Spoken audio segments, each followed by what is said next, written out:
Selamat datang di podcast Open Heart with Poltak IP Sibarani. Podcast ini adalah sarana untuk menguraikan atau memperbincangkan hal-hal yang penting, yang berguna dalam hidup kita sehari-hari, yang di dalamnya terkandung nilai-nilai yang bersifat edukatif, teologis, filosofis, dan etis.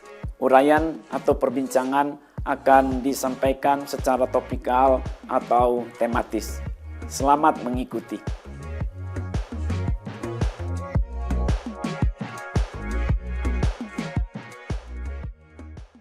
Pada edisi ini saya akan menguraikan tema mengejar ketertinggalan.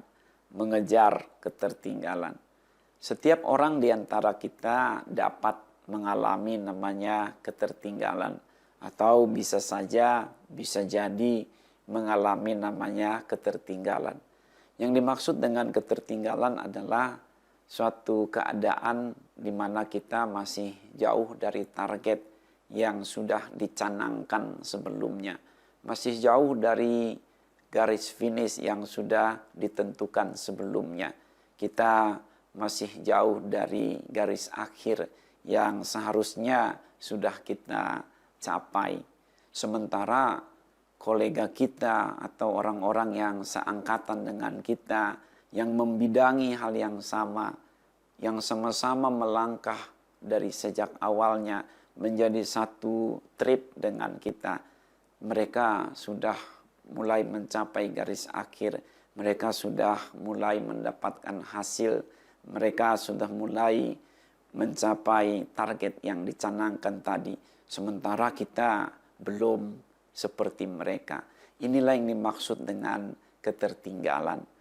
Ketertinggalan setiap orang dapat berbeda-beda satu sama lainnya. Berbeda si A dengan si B. Ada orang atau seseorang yang mengalami ketertinggalan di bidang pergaulan atau dalam hal pergaulan. Ada yang mengalami ketertinggalan dalam hal pendidikan. Ada yang mengalami ketertinggalan dalam hal pernikahan. Ada yang mengalami ketertinggalan dalam hal pekerjaan. Ada yang mengalami ketertinggalan dalam hal peribadahan, penyembahan. Ada yang mengalami ketertinggalan dalam hal pelayanan, khususnya pelayanan kerohanian. Ada yang mengalami ketertinggalan dalam pengampunan. Ya, masing-masing orang dapat mengalami ketertinggalannya sendiri. Namun kita tidak boleh putus asa, sebab ketertinggalan itu dapat dikejar. Ketertinggalan dapat dikejar dan harus dikejar.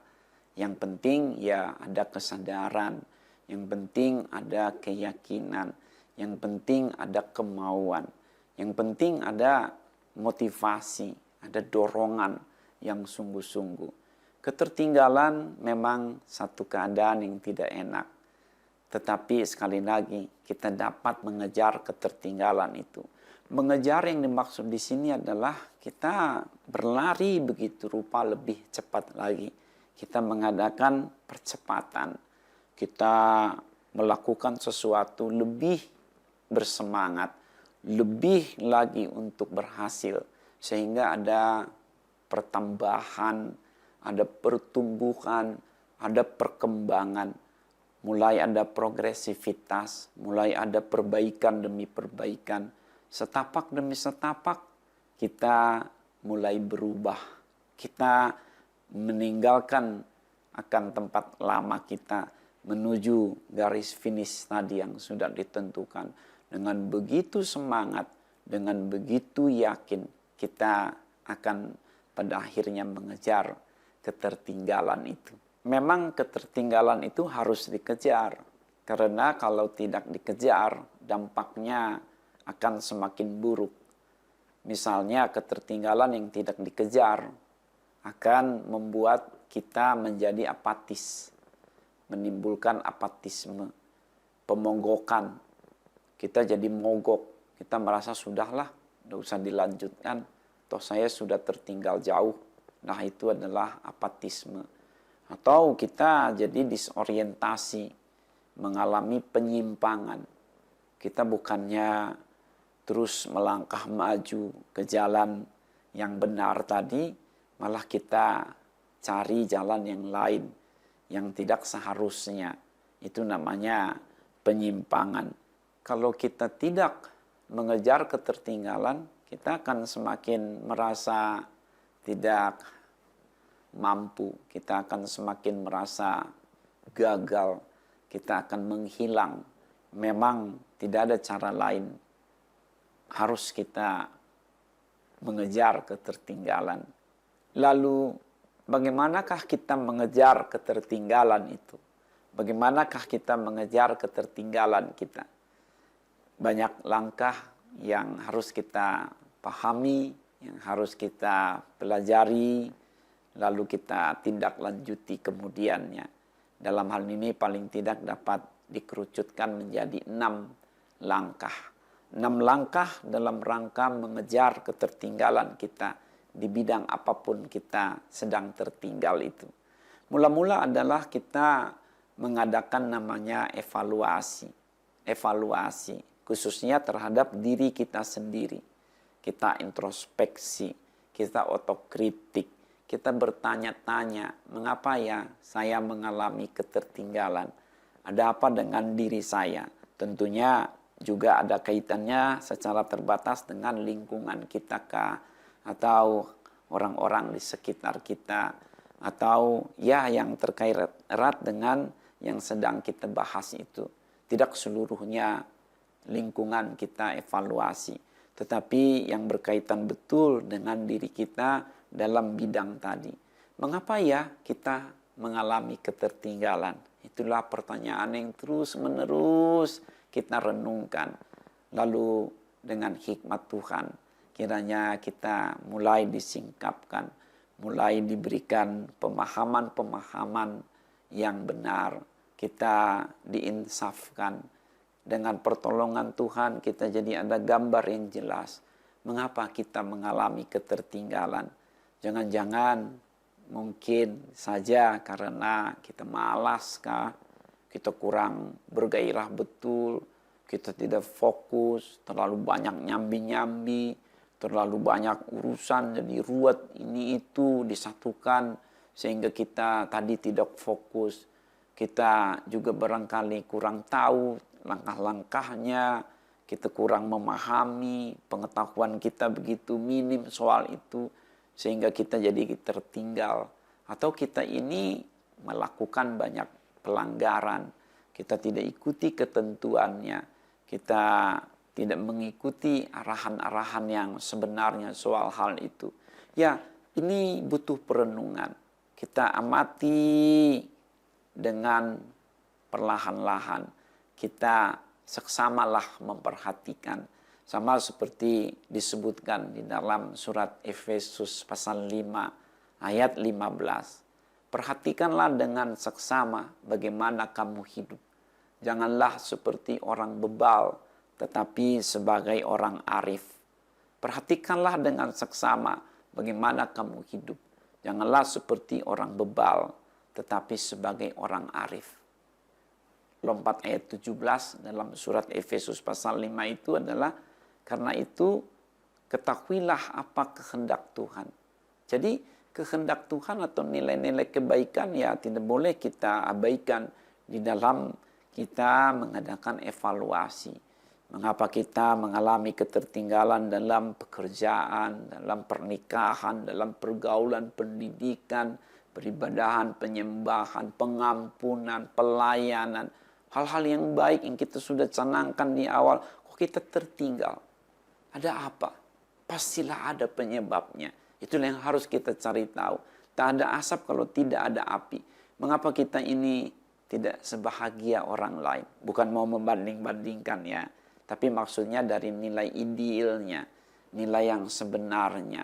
Kan semua ada visi misinya, ada tujuannya. Jadi kalau kita tidak tercapai pada visi misi tujuan itu ya kita kan harus introspeksi. Mengapa kita mengalami ketertinggalan? Dengan pertolongan dari Tuhan, hikmat dari Tuhan, kita adakan evaluasi terhadap diri kita. Jangan kita tutup-tutupi.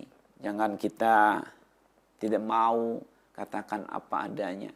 Terbukalah, open, bercermin sungguh-sungguh dengan satu syarat. Tapi ya, kalau kita bercermin, jangan kita marah apapun yang ditampilkan oleh cermin itu. Seperti peribahasa itu loh, buruk rupa cermin dibelah. Itu tidak boleh terjadi pada kita. Kita tidak boleh membelah cermin yang menampilkan apa adanya diri kita. Malah kita harus bersyukur. Karena lewat cermin itulah Tuhan mengingatkan kita siapa kita sebenarnya. Jadi mengejar ketertinggalan, yang pertama langkahnya adalah kita mengadakan evaluasi. Kita renung-renungkan. Kita introspeksi bagaimana kita hidup selama ini. Langkah kedua dalam rangka mengejar ketertinggalan kita adalah kita membuat atau menyusun namanya etape. Etape itu adalah babak. Etape itu adalah satu lompatan. Etape itu adalah putaran. Jadi kita kan dalam misi atau visi tertentu ada namanya tadi target awal. Ada garis finish, ada namanya garis akhir. Kita tentu masih ingat, lihat catatan kita, berapa targetnya yang awal itu tadi, di mana garis finishnya. Nah, seolah kita coba buat berjalan mundur.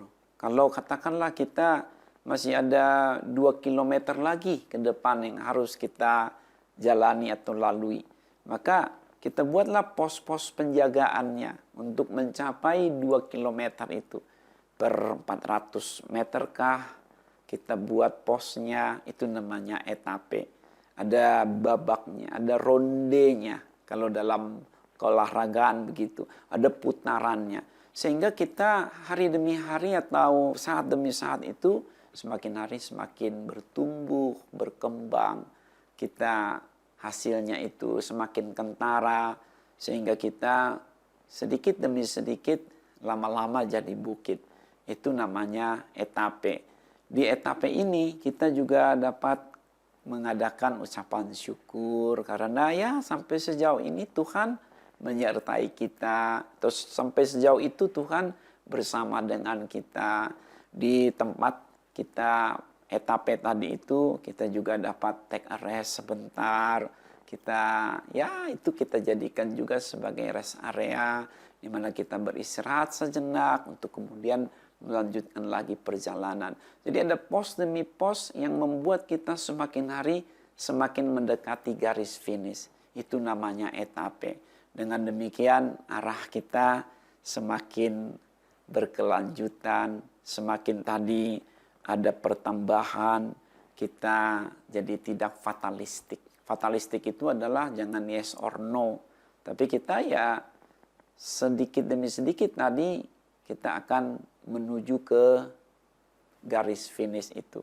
Kita tidak ketinggalan sama sekali, tapi kita juga jadi tidak merasa gagal. Kita tidak merasa gagal karena sudah mengalami ketertinggalan. Itu namanya adalah membuat atau menyusun etape. Langkah ketiga dalam rangka kita mengejar ketertinggalan adalah kita menambah energi.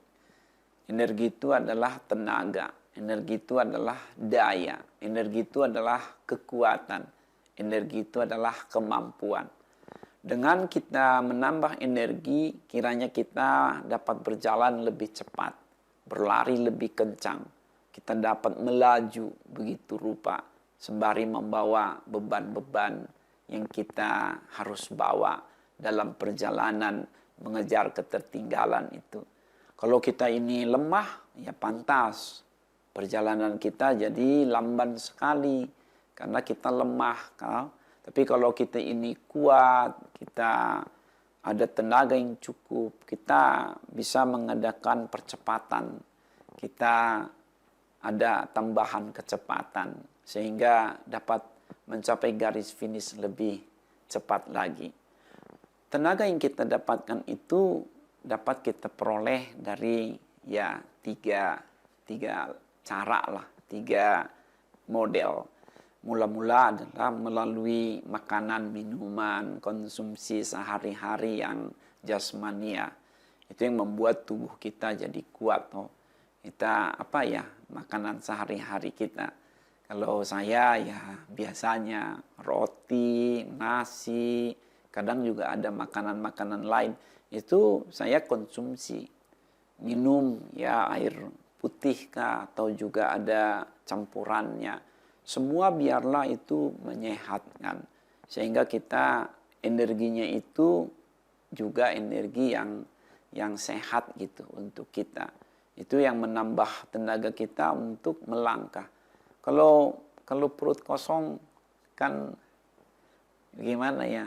Perut kosong ya kita jadi lemas begitu. Gimana kita akan melakukan tugas kita? Apalagi mengejar ketertinggalan di mana kita harus berlari lebih kencang, berjalan lebih cepat, melaju begitu rupa tadi. Ya biasanya kalau kita tanya ahli gizi, dokter gizi ataupun minimal lihat di buku, lihat ya makanan itu mesti diperhatikan higienisnya, kebersihannya, lihat komponennya, terdiri dari apakah dia gerangan. Biar yang sehat, yang cocok dengan kita, juga yang halal istilahnya. Lalu biarlah makanan itu yang komposisinya ya sebanding gitu ya, berimbang dengan baik antara istilahnya protein dengan karbohidrat atau dengan zat-zat lainnya atau ya saya tidak ahli di bidang ini.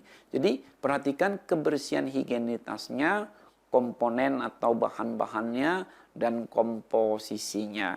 Juga ya sebisa mungkin teraturlah frekuensi mengkonsumsinya.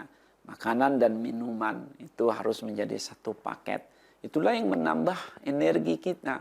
Kalau kita nggak makan, lupa lagi makan, ya kita jadi lemah nanti. Tidak dapat mengejar ketertinggalan kita. Tuhan menyediakan makanan, minuman untuk kita konsumsi. Sebelum kita dijadikan pun sebagai manusia pada umumnya, Tuhan sudah menyediakan dulu akan makanan minuman untuk kita. Maka dalam hal ketersediaan infrastruktur keberadaan makanan minuman itu kita tidak boleh khawatir disebut. Asalkan kita mau bekerja, mengambilnya, niscaya kita akan cukup. Berikutnya, makanan rohania. Makanan rohania. Manusia itu kan tidak hidup dari roti saja. Ulangan pasal 8 ayat 3, Injil Matius pasal 4 ayat 4, juga Injil Lukas pasal 4 ayat 4. Manusia tidak hidup dari roti saja, tapi dari setiap firman yang keluar dari mulut Allah. Maksudnya ada makanan rohania, ada makanan spiritual, termasuk di dalamnya kita bersekutu dengan Tuhan, kita beribadah kepada Dia, kita memuji menyembahnya, kita berdiam diri di hadapannya, kita boleh menerima kekuatan surgawi darinya. Maka disebutkan orang-orang sombong akan semakin melemah, tetapi orang yang mengandalkan Tuhan akan semakin kuat. Berbahagialah orang yang mengandalkan Tuhan, mereka akan semakin dikuatkan. Orang-orang yang menanti-nantikan Tuhan mendapat kekuatan baru. Mereka seumpama raja wali yang naik terbang dengan kekuatan sayapnya. Mereka berlari dan tidak menjadi lesu. Mereka berjalan dan tidak menjadi lelah. Ataupun sebaliknya. Kitab Yesaya pasal 40 ayat 31. Jadi dengan kita berdoa, kita memohon, Tuhan memberikan kita kekuatan tambahan. Tuhan akan memberikan kita energi terbarukan surgawi. Itulah yang memampukan kita dapat berjalan lebih cepat, berlari lebih kencang, melaju begitu rupa, mengejar ketertinggalan kita, mendapatkan energi dari Tuhan. Apalagi kalau kita benar-benar dalam keadaan lemah betul ya, kita sakit misalnya, kita begitu rupa keadaannya, begitu terpuruk. Sementara kita tadi dalam rangka mengejar ketertinggalan kita. Apa yang harus kita lakukan? Jangan putus asa. Jangan kita patah semangat. cobalah kita kembali lagi tadi, memohonkan kepada Tuhan tenaga tambahan itu supaya diberikan. Ada satu perempuan yang begitu parah penyakitnya sampai dia pendarahan 12 tahun tidak sembuh-sembuh. Kiranya Anda pernah membaca kisah itu. Misalnya dalam Injil Lukas pasal 5 ayat 25 sampai 30. Perempuan ini melihat Kristus yang sedang berjalan dikerumuni oleh banyak orang. Dia sudah mendengar kisah tentang Kristus itu tadi. Lalu dalam hatinya dia bertekad untuk menjamah jubah Kristus. Dan dengan pengharapan atau keyakinan penuh, dia akan mendapatkan kesembuhan darinya. Dia berkata, asal ku jamah saja jubahnya, aku akan sembuh. Dan dia tindak lanjuti. Dia menjamah jubah Kristus, Tuhan Yesus yang sedang datang saat itu. Dan dia mendapatkan kekuatan baru. Kristus sendiri mengakui, lalu sembari bertanya, siapa yang menjamah jubahku? Sebab aku merasakan ada kekuatan, energi keluar dariku kepada orang itu. Itulah berkat bagi orang yang berpengharapan kepada Tuhan. Makanan jasmani dan makanan rohani kita perlukan dalam rangka mendapat energi tambahan untuk mengejar ketertinggalan kita. Energi juga kita dapatkan dari namanya istirahat. Ya, kalau kita istirahatkan istilahnya itu energizing. Kita jadi ada penambahan tenaga. Aneh tapi nyata. Kalau kita ini istirahat tidur pada waktunya ya, kan Tuhan sudah menyediakan kita waktu juga untuk beristirahat. Gunakanlah waktu untuk beristirahat itu dengan penuh sukacita. Seperti kitab Mazmur pasal 3 ayat 6 dan 7. Walaupun si pemazmur dalam hal ini adalah Daud, berkata dia sedang diliputi banyak masalah. Tetapi ketika sudah waktunya akan tidur, maka dia berkata, aku tidur membaringkan diri, percayakan semua kepada Tuhan, sebab Tuhan menopang aku. Diulangi lagi olehnya dengan Mazmur pada pasal 4 ayat 8 dan 9. Aku merebahkan diri, aku tidur, berserah kepada Tuhan, sebab Tuhan menopang aku. Maka dia kemudian setelah bangun dari tidur, dia mendapatkan kesegaran. Pantaslah di dalam kitab Mazmur pasal 127 ayat 2 dikatakan bahwa Tuhan memberkati orang-orang yang dikasihinya pada saat mereka tidur. Saya percaya ini juga berkaitan dengan kita beristirahat, lalu Tuhan memulihkan keadaan kita, energizing. Kita ini ditambah energinya untuk kita dapat gunakan mengejar ketertinggalan kita. Langkah keempat dalam rangka kita mengejar ketertinggalan adalah kita meningkatkan efisiensi. Kita meningkatkan efisiensi. Efisiensi itu kata dasarnya adalah efisien, yang artinya hemat, sederhana, ringkas, simple. Jadi dalam efisiensi akan tampak penghematan, akan tampak peringkasan, penyederhanaan. Jadi lebih ramping. Ya apa saja yang harus kita efisien menggunakannya. Banyak, bahkan semualah biar kita jadi efisien. Tapi paling tidak supaya ada catatan 3. Mula-mula efisien menggunakan tenaga, efisien menggunakan waktu, efisien menggunakan uang. Ya semua ini bisa terkait satu sama lainnya sih. Mula-mula kita efisien di dalam menggunakan tenaga. Ya tenaga. Kan pada langkah ketiga sebelumnya sudah kita coba pikirkan bahwa kita harus menambah tenaga juga dalam rangka mengejar ketertinggalan. Katakanlah kita sudah cukup tenaga, bahkan lebih kita siapkan. Tapi kalau penggunaannya kembali tidak efisien, ya cepat habis.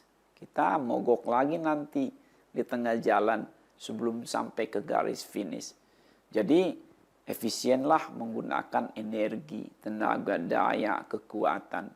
Misalnya kalau kita berpikir, ya berpikirlah, jangan terlalu keras. Jangan dipaksakan berpikir itu. Seperti masa depan. Dikatakan jangan kamu khawatir akan hari esok. Karena hari esok memiliki kesusahannya sendiri. Itu adalah kita tidak khawatir atau tidak memikirkan secara berlebihan, apalagi salah akan masa depan. Sehingga energi kita dalam hal itu tersimpan. Kita menghemat energi. Demikian pula kalau kita memikirkan masa lalu, ya memang secara psikologis kita dapat saja mengalami namanya trauma atau peristiwa traumatik. Tidak mudah memang itu untuk dilupakan. Tetapi kiranya dengan pertolongan Tuhan kita belajar untuk melupakannya, belajar mengabaikannya demi masa depan kita. Karena kalau kita diikat terus oleh masa lalu, kita pikirin terus ke belakang, akhirnya kita jadi tidak efisien menggunakan tenaga. Demikian pula kalau kita marah. Kalau orang marah kan energinya itu banyak terkuras. Maka dikatakan, janganlah kamu marah sampai matahari tenggelam. Apalagi kalau matahari sudah tenggelam pun masih marah juga. Biarlah kamu berhenti marahnya sebelum matahari tenggelam. Apalagi jangan kamu jadi berbuat dosa atas nama marah. Surat Efesus pasal 4 ayat 26 dan 27. Kalau dikatakan itu ya marah tadi, jangan sampai tersimpan menjadi amarah, menjadi kegetiran, menjadi kepahitan, kegeraman. Buanglah semua itu.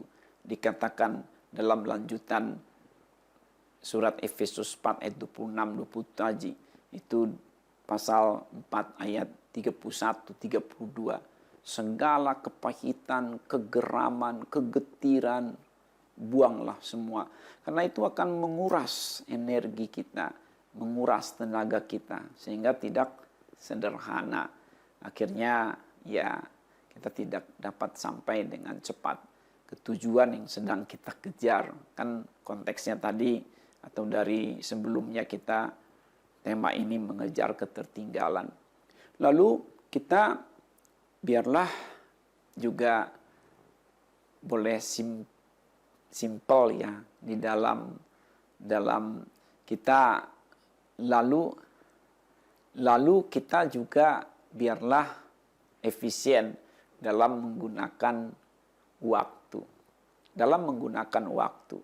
Ya, seperti kalau kita ada hobi, kalau kita ada kesukaan-kesukaan sekunder, apalagi tertier, itu kan butuh waktu. Kalau kita menonton, kita ikut akan konser, saya tidak anti tontonan, tidak anti konser. Saya juga tidak anti dengan kalau ditambahkan game, playing, tetapi hati-hati karena itu akan juga mengambil banyak waktu kita sehingga nanti kita tidak efisien karena kita masih dalam misi mengejar ketertinggalan nih. Jadi kita harus lebih fokuslah kepada misi itu, mengejar ketertinggalan. Hal-hal lainnya kalau memang perlu ya ditunda. Kalau dapat dibatalkan. Think first things. Jangan sampai kita waktunya jadi habis untuk urusan yang sekunder apalagi tertier. Biar yang primer lah yang kita dahulukan. Karena waktu itu sangat berharga kan. Kalau kita buang-buang, nanti tidak terkejar ketertinggalan kita. Kita terhambat lagi atau malah jadi menyimpang terlalu jauh. Lalu kalau kita ini tadi kaitannya dengan marah lagi ya. Kita marah, ribut, lalu kita jadi petengkar, kemudian berperkara sampai kepada kepolisian kah, pengadilan kah. Itu akan menguras waktu kita lagi. Itu berapa hari, berapa minggu. Ini situasi injury time. Kita sedang mengejar ketertinggalan. Bagaimana kita harus bertengkar lagi, berkepolisian lagi, urusan hukum, pengadilan lagi. Maka disebutkan di dalam Injil Matius pasal 5 ayat 25. Berdamailah segera selagi masih ada kesempatan.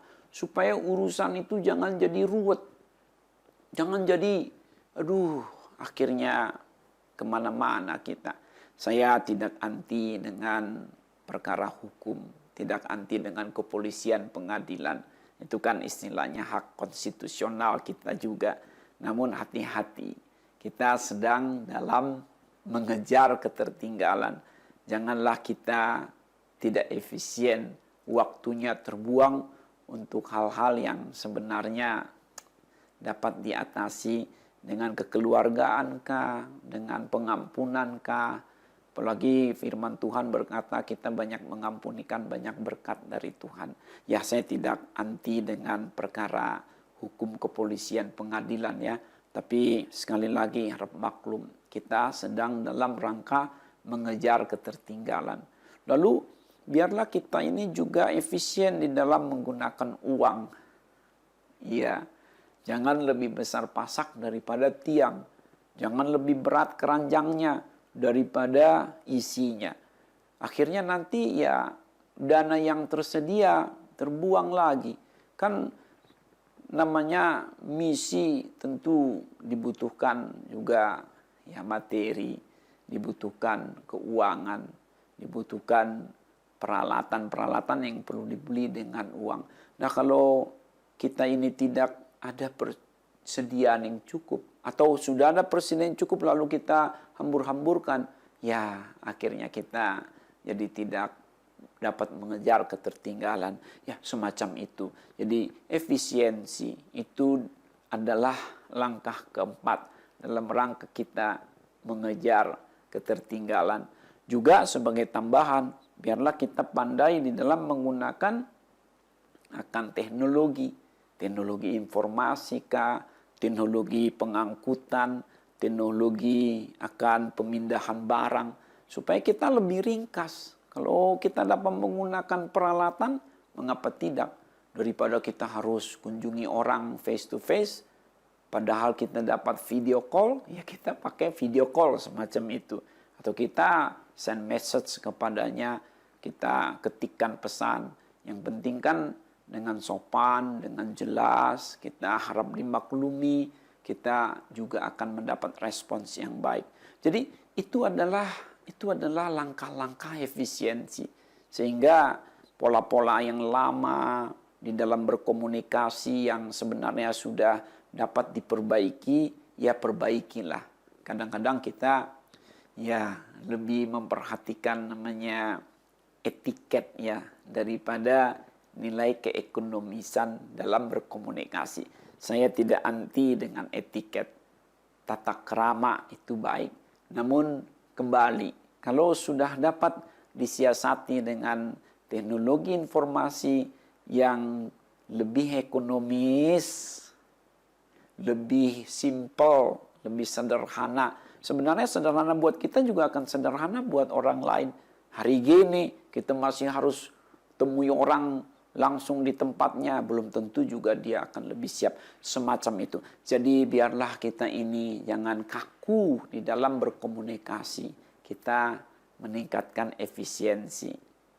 Langkah kelima dalam rangka mengejar ketertinggalan adalah kita meningkatkan efektivitas. Kita meningkatkan efektivitas. Ini masih terkait betul dengan yang keempat sebelumnya, yakni kita meningkatkan efisiensi. Nah, ini dilanjutkan dengan kita meningkatkan efektivitas. Sehingga efisien dan efektif. Efisien dan efektif. Efektivitas, ya kata dasarnya itu kan dari kata efektif. Efektif berarti berdaya guna, tidak sia-sia. Malah hasilnya itu bisa berlipat ganda. Dengan modal yang sama istilahnya, tapi kita dapat hasil 2 kali lipat atau 1,5 kali lipat, pokoknya bertambah. Dalam efektivitas itu sangat ditekankan hasilnya mana, nilai tambahnya apa. Ada enggak produktivitas yang lebih dari sebelumnya? Itu namanya berarti sudah efektif. Ada efektivitas. Jadi harus ada margin yang lebih positif dari sebelumnya, dan saldo yang lebih banyak dari sebelumnya untuk hal-hal yang baik tentunya. Memang ya, kalau bicara efektivitas tidak hanya melulu secara angka, nominal, materi, jasmaniah saja, tetapi juga yang sifatnya itu istilahnya kualitatif. Kalau yang sebelumnya tadi kan adalah angka, materi, nominal, jasmaniah, itu adalah kuantitatif. Tetapi kalau kualitatif itu ya dia adalah sesuatu yang kebendaan sih. Ada tapi tidak melulu dapat dihitung dengan angka. Namun dia dapat betul-betul diperoleh. Efektivitas secara kuantitatif, ada pertambahan angka, pertambahan barang, pertambahan ya kalau itu penghasilan, tetapi kualitatif juga ada pertambahan kebahagiaan, ada pertambahan kesehatan, ada pertambahan sukacita, ada pertambahan akan kemampuan untuk mengampuni, sabar dalam menghadapi pergumulan hidup, lebih sopan kalau berbicara, lebih mau menanti gilirannya. Itu berarti sudah ada efektivitas. Efisien, efektif. Jadi kalau kita mau mengejar ketertinggalan, biar kita juga pikirkanlah hasil yang bertambah. Maka tadi itu kan di dalam langkah yang kedua, kita tentukanlah etape. Kita susun etapenya. Pada sekian meter ke depan, apa yang kita mau hasilkan? Pada sekian hari ke depan, apa yang kita mau hasilkan? Dengan demikian, gradual, progresif. Semakin lama, semakin bertambah. Semakin lama, semakin membukit, membubung. Ya, akhirnya kita sampai ke garis finish yang sebelumnya kita tertinggal itu. Itulah efektivitas. Jadi, jangan kamu tahu dengan hasil, sebab hasil itulah yang menentukan benar tidaknya kita bergerak. Karena apapun misi, kan itu adalah harus ada hasil yang terlihat, hasil yang dapat dirasa, tentu yang memuliakan Tuhan dan menjadi berkat bagi sesama. Efektif dalam penghasilan berarti penghasilan bertambah tadi. Efektif dalam pelayanan berarti lebih banyak orang yang dapat dilayani. Efektif dalam peribadahan berarti ya kita lebih mendapatkan damai sejahtera surgawi. Semacam itu. Efektif dalam pergaulan, efektif dalam pernikahan, efektif dalam komunikasi. Efektif. Kita meningkatkan efektivitas setelah kita tadi meningkatkan juga efisiensi. Langkah keenam sekaligus terakhir dalam rangka mengejar ketertinggalan adalah kita membangun emansipasi. Emansipasi adalah partisipasi. Emansipasi juga adalah kolaborasi.